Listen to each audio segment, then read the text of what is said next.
ஆண்டவராகிய இயேசு கிறிஸ்து நாமத்தினாலே இந்த நாளில் உங்களுக்கு வாழ்த்துக்களை தெரிவித்துக் கொள்கிறேன். எப்படி இருக்கீங்க? சந்தோஷமாக இருக்கீங்களா? மகிழ்ச்சியாக இருக்கீங்களா? உங்களை சந்திக்கிறதுல மிகுந்த மகிழ்ச்சி அடைகிறேன். பிறந்த நாளை, திருமண நாளை கொண்டாடுகிற பிள்ளைகளை இயேசுவின் நாமத்தினால் ஆசீர்வதிக்கிறேன். இந்த நாளிலும் கூட அநேக காரியங்களில் நீங்களும் நானும் துக்கத்தோடு இருக்கிறோம். அந்த துக்கத்தை சந்தோஷமாய் மாற்ற மாட்டாரா, என்னுடைய காரியங்களை கைகூடி வர பண்ண மாட்டாரா என்று சொல்லி ஏக்கத்தோடு நாம் பார்த்து கொண்டு இருக்கிறோம். அதே போல் தான் இன்றைக்கி ஆண்டவர் உங்களை பார்த்து சொல்கிறாரு, உன் துக்கத்தை மாற்றி உன் காரியத்தை கைகூடி வர பண்ணுவேன் என்று சொல்லி.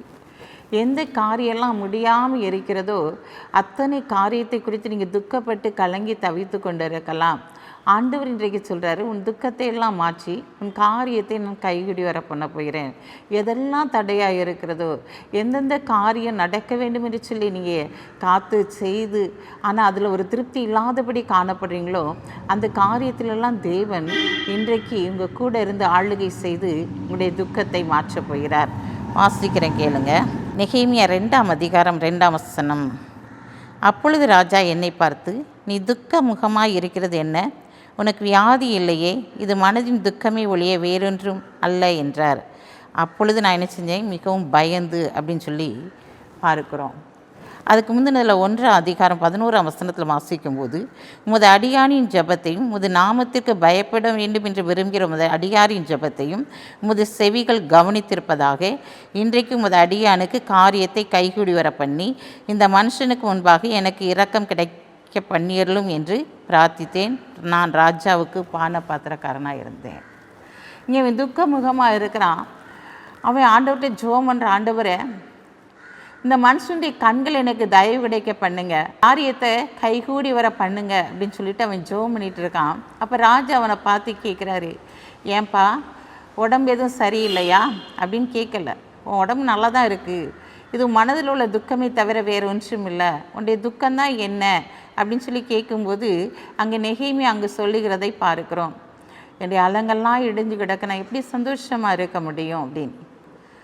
அந்த ராஜா உடனே அவனுடைய வாழ்க்கையில் என்ன தேவையோ, அந்த அலங்கு கட்டப்படுவதற்கு என்னென்ன தேவைகளையோ அத்தனை தேவைகளையும் அங்கு கொடுக்கிறதை பார்க்கிறோம். காரியத்தை அங்கு கைகூடி வர பண்ணுகிறதை நாம் பார்க்கிறோம். ஆம் பிரியமான சகோதரனே, சகோதரியே, நெகேமியாவுடைய வாழ்க்கையில் காரியத்தை தேவன் எப்படி கைகூடி வர பண்ணினாரோ அதுபோல் இந்த நாளில் உங்களுடைய வாழ்க்கையில் தடைப்பட்ட காரியங்கள், முடியவே முடியாது என்று சொல்லி நினைக்கிற காரியங்கள் ஒவ்வொன்றையும் தேவன் கைகூடி வர பண்ண போகிறார். நான் பிரயாசப்பட்டு முடியாதுன்னு சொல்லி நீங்கள் எதெல்லாம் ஒதுக்கி வச்சுருக்கீங்களோ அந்த காரியங்கள் நடக்கப் போகிறது.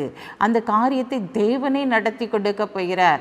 யார் மூலமாக நடத்துவார் என்பதல்ல, தேவனே மனிதனுடைய கண்களை தயவுடைக்க பண்ணி நீங்கள் எடுக்கிற ஒவ்வொரு காரியத்திலும் இருக்கிற எல்லா துக்கத்தையும் மாற்றி உங்களை சந்தோஷமான காரியத்தை சம்பவிக்கும்படியாக காரியத்தை தேவன் கைகூடி வர பண்ண போகிறார். நீங்கள் தொட்ட காரியங்கள் துளங்கும்படியான ஒரு நேரம் வந்துவிட்டது.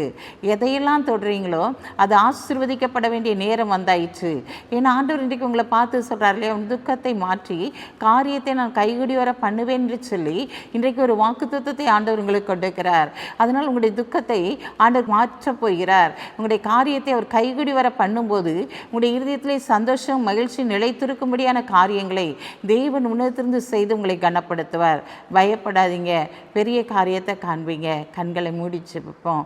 அன்புள்ள ஆண்டவரே, இந்த நாளுக்காக உமக்கு நன்றி செலுத்துறையா. இந்த நாளிலும் உடைய பிள்ளைகளுடைய வாழ்க்கையில் தகப்பனே, என்னென்ன காரியங்கள் ஆண்டவரே கைகூடி வர பண்ணாதபடிக்கு தடையாக இருக்கிறதோ அத்தனை காரியங்களையும் கைகூடி வர பண்ணுவீராக. உடைய பிள்ளைகளுடைய திருமண காரியத்தில் ஆண்டவரே எந்த காரியம் தடைப்பட்டு நிற்கிறதோ அந்த தடைகள் உடைக்கப்பட்டு உடனடியாக திருமண காரியத்தை நீர் கைகூடி வர பண்ணுவீராக. உடைய பிள்ளைகளுடைய பிஸ்னஸில் எந்த காரியம் தடைப்பட்டு நிற்கிறதோ அந்த தடைகள் தகர்க்கப்பட்டு அவருடைய பிஸ்னஸில் ஆண்டவரை அடுத்த லெவலுக்கு கொண்டு வரும்படியாக, ஆண்டவரை ப்ரொமோஷனை கொடுத்தவர்களை உயர்த்தும்படியாக இந்த நாளில் ஆண்டவரை காரியத்தை நீர் கைகூடி வர பண்ணும்படியாக செபிக்கிறேன். தாமதிக்கிற ஒவ்வொரு காரியங்களையும் இந்த நாளில் நேர்த்தி பூர்த்தியாய் செய்து முடிக்க போகிற தயவுக்காக உமக்கு நன்றி செலுத்துகிறேன் தகப்பனே. இந்த நாளில் பிறந்த நாளை திருமண நாளை கொண்டாடுகிற பிள்ளைகளை இயேசுவின் நாமத்தினால் ஆசீர்வதித்து ஜெபிக்கிறேன் இயேசப்பா. அப்பா, இந்த நாளில் தகப்பனே உம்மை துதிக்கிறோம். அவர்கள் எதிர்பார்க்கிற முடிவை கொடுக்க முடிக்க உண்மையில் நினைத்துக்கிற நினைவுகளை அறிந்திருக்கேன்னு சொன்ன வார்த்தையின்படி அவருடைய நினைவுகளை அறிந்து நீர் காரியங்களை கைகூடி வர பண்ணுங்க. இயேசுவின் நாமத்தில் ஜெபிக்கிற நல்ல பிதாவே, ஆமென்.